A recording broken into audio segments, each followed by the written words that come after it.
America ఎవరిది?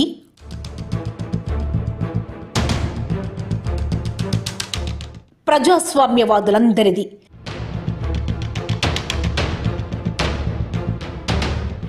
ఇది వందల ఏళ్ల చరిత్ర ఉన్న అమెరికా గురించి మనమందరం వినేది.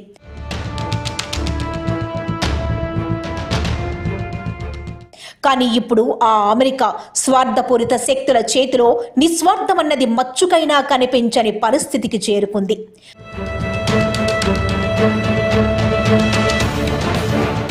అమెరికాలో మరికొద్ది సేపట్లో జరగనున్న ఎన్నికల్లో ఎవరు విజేతగా నిలుస్తారన్న దానిపై ప్రపంచమంతా ఆసక్తిగా చూస్తోంది.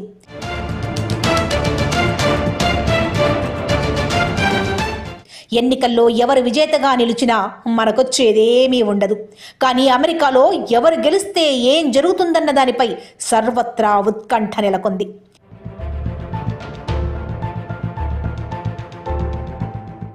అమెరికా ఏడ్చితే ప్రపంచం ఏడవాలి, అమెరికా నవ్వితే ప్రపంచం నవ్వాలే అని అనేవారు. కానీ ఇప్పుడు ఆ రోజులు పోయాయి. మారుతున్న కాలానికి అనుగుణంగా అమెరికాపై ఆధారపడే రోజులు రాను రాను క్షీణించాయి. కానీ పెద్దన్న పాత్రలో ఇమిడిపోయిన అమెరికా తిరిగి తన స్థానాన్ని సుస్థిరం చేసుకోవాలని తహతహలాడుతోంది. అమెరికాలో డొనాల్డ్ ట్రంప్ తిరిగి గెలవకూడదని ఒక వర్గం చేసిన ప్రయత్నం మామూలు విషయం కాదు.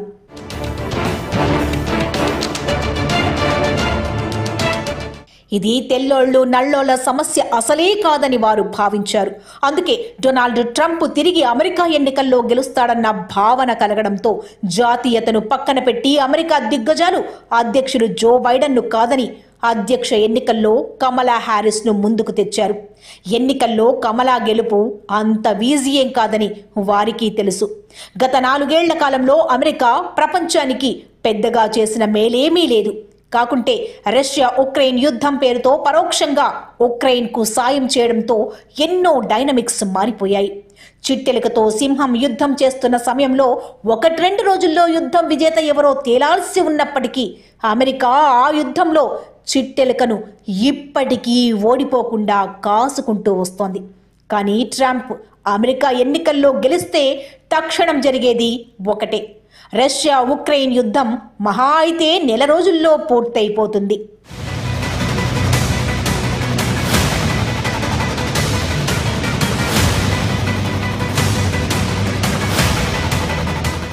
నాడు ట్రంప్ అధ్యక్షుడిగా దిగిన కొద్ది రోజుల్లోనే ఆఫ్ఘనిస్తాన్ నుంచి అమెరికా సేనలు వెనక్కి వెళ్లిపోయాయి.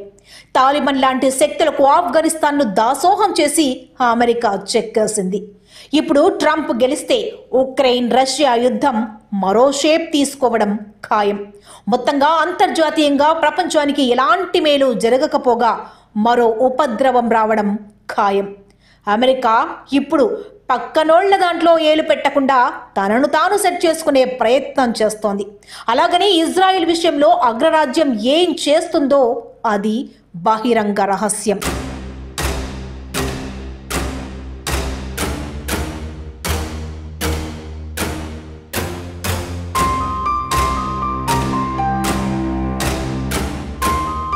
అందిన కాటికి లాగేసుకున్న అమెరికా ఎప్పుడూ కూడా ఇజ్రాయెల్కు మద్దతునిస్తూనే వచ్చింది.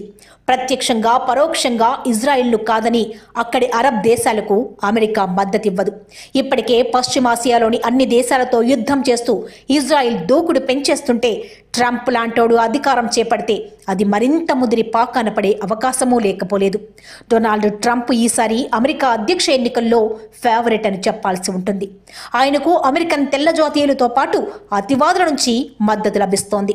అందుకే వారందరూ ట్రంప్ ఏం మాట్లాడుతున్నాడు, ఎలా మాట్లాడుతున్నాడని అస్సలే పట్టించుకోవడం లేదు.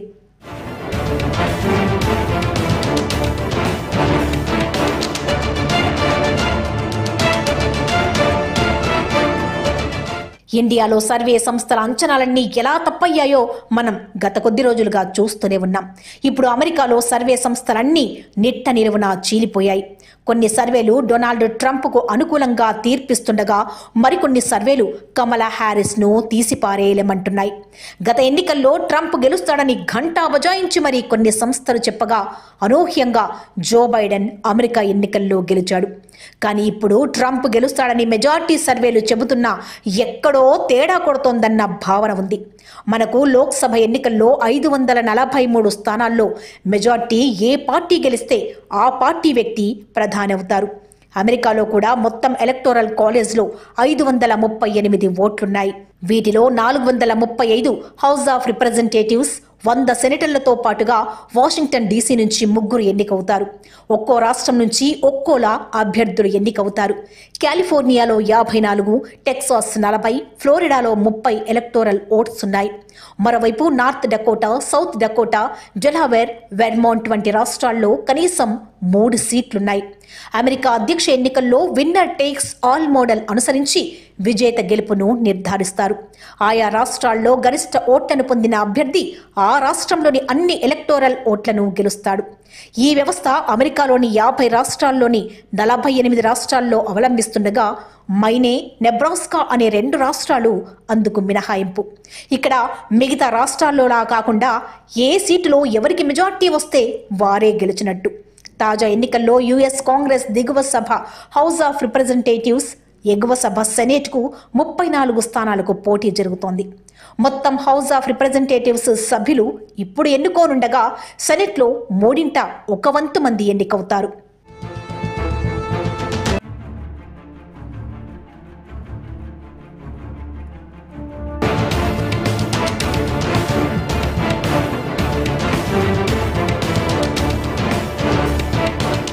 అమెరికాలో విజేతను ఎలక్టోరల్ కాలేజ్ నిర్ణయిస్తుంది.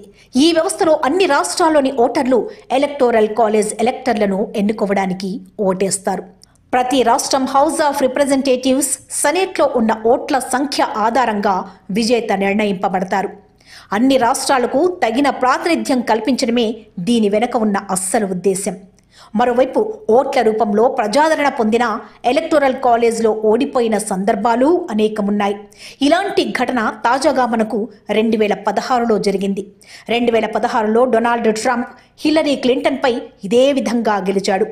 మాజీ ప్రథమ మహిళ కంటే 2% ఓట్లు తక్కువ, అంటే సుమారుగా 28 లక్షలకు పైగా ఓట్లతో వెనకబడిన ట్రంప్కు 304 ఎలక్టోరల్ ఓట్లు రాగా హిల్లరీ క్లింటన్కు 227 ఓట్లు మాత్రమే వచ్చాయి.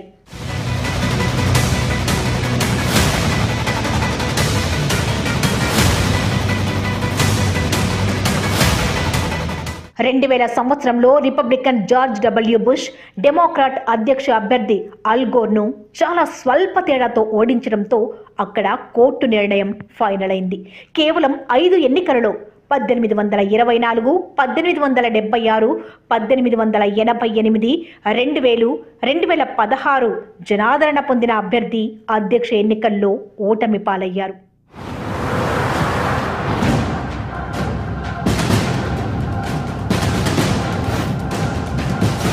స్వింగ్ స్టేట్స్ ఆధారంగా అధ్యక్ష ఎన్నిక విజేత నిర్ణయించబడతారు.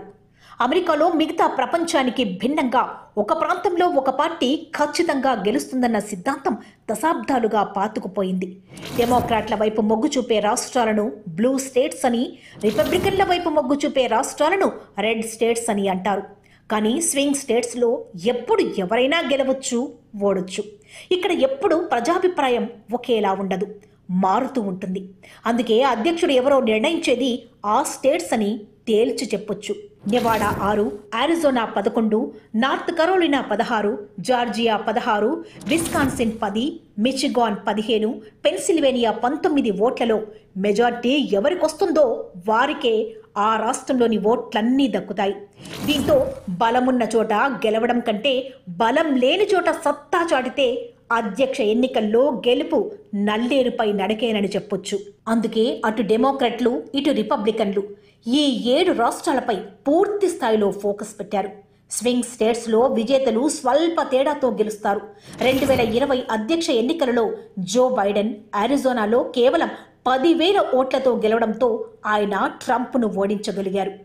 అక్టోబర్ 31 వరకు యూగావ్ నిర్వహించిన సర్వే ప్రకారం వైస్ ప్రెసిడెంట్ కమలా హ్యారిస్ విస్కాన్సిన్ 4%, పెన్సిల్వేనియా 3%, మిచిగావ్ 3%, నెవాడా 1% స్వల్ప ఆధిక్యంలో ఉండగా నార్త్ కరోలినాలో ట్రంప్ 1%, జార్జియాలో 1% ఆధిక్యంలో ఉండగా అరిజోనాలో ఇద్దరి బలం సమానమన్న అంచనా ఉంది.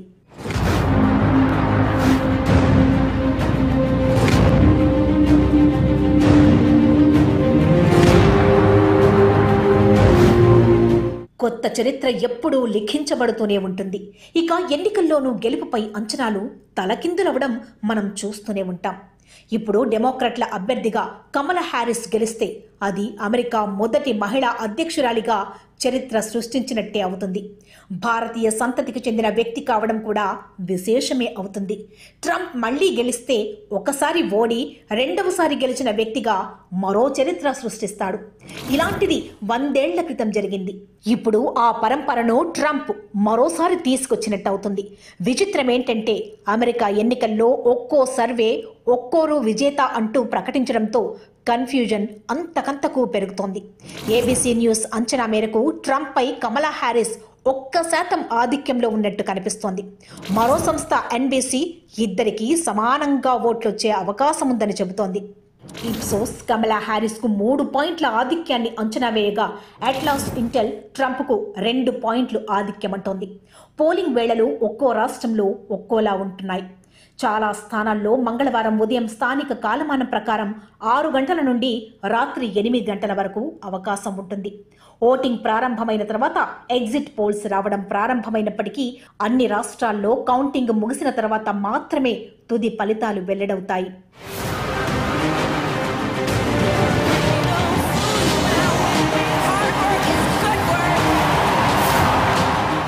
చివరిగా ఒక మాట, అమెరికాలో బయట దేశాల నుంచి సర్వెంట్స్ రాకుంటే బడాబాబుల మనగడ ప్రశ్నార్థకమవుతుంది.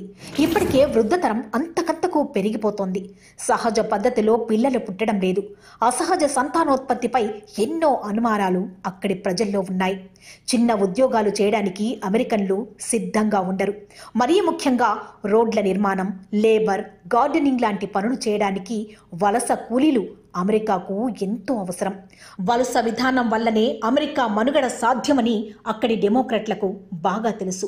అమెరికాకు ఏటా లక్షల మంది వర్కర్లు వివిధ రంగాల్లో పనిచేసేందుకు అవసరమన్న భావన ఉంది. అమెరికాలో ఎవరు గెలిస్తే ఏంటని మనం అనుకోవద్దు.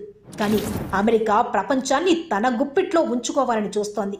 కానీ ట్రంప్ లాంటి వ్యక్తి సొంతంగా తాను లబ్ధి పొందాలన్న ఆలోచనలోనూ ఉంటాడని గత పాలనలో చూశాం. అమెరికన్ తెల్లజాతి మూలాలున్న వారిలో ఎక్కువ శాతం మంది ట్రంప్ గెలవాలని కోరుకుంటుండగా అక్కడ మరికొంతమంది తెల్లజాతీయులు ట్రంప్ను ఓడించకపోతే అమెరికా అస్తిత్వానికి ప్రమాదం వాటిల్లుతుందని భావిస్తున్నారు. అందుకే వారందరూ గతంలో డెమోక్రాట్ పార్టీ అభ్యర్థిగా ఉన్న బరాక్ ఒబామాను 2 సార్లు అధ్యక్ష ఎన్నికల్లో గెలిచేలా వ్యూహాలు పన్నారు. ఆ వర్గంలోని ప్రముఖులే మళ్లీ ఇప్పుడు కమలా హ్యారిస్ లాంటి మస్కట్ను ముందుకు తెచ్చి అమెరికాను కాపాడాలనుకుంటున్నారు.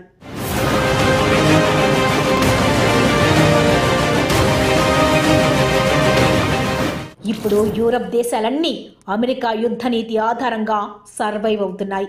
ఒకవేళ ట్రంప్ గెలిస్తే రష్యా ఉక్రెయిన్ యుద్ధం ఆగిపోతే ఆయా దేశాలకు ముందు నుయ్యి వెనుక గొయ్యి అన్న పరిస్థితి ఏర్పడుతుంది. అందుకే ట్రంప్ అమెరికన్ల కోసమే అంటూ పాట పాడుతున్నాడు. రష్యా, జపాన్, కొరియా లాంటి దేశాల్లో స్థానికులు మాత్రమే అధికారంలో ఉండాలని, మరి అమెరికాలో ఎందుకుండరని ఆయన ప్రశ్నిస్తున్నాడు. ఈసారి అమెరికాలో కమలా హ్యారిస్ గెలిస్తే తెల్లవాళ్లు మైనార్టీలోకి వెళ్లిపోతారన్న ప్రచారాన్ని రిపబ్లికన్లు ఎక్కువగా చేస్తున్నారు. కానీ అమెరికా ఎలా ఏర్పడిందన్నది మనకందరికీ తెలిసిందే. ప్రపంచంలోని మేధావులంతా అగ్రరాజ్యాన్ని నిర్మించారని మరవకూడదు. అందుకే అక్కడ పై స్థాయిలో ఉన్న వారికి మేడిపండు చందంగా ఉన్న వ్యవస్థ లోటుపాట్లు తెలుసు.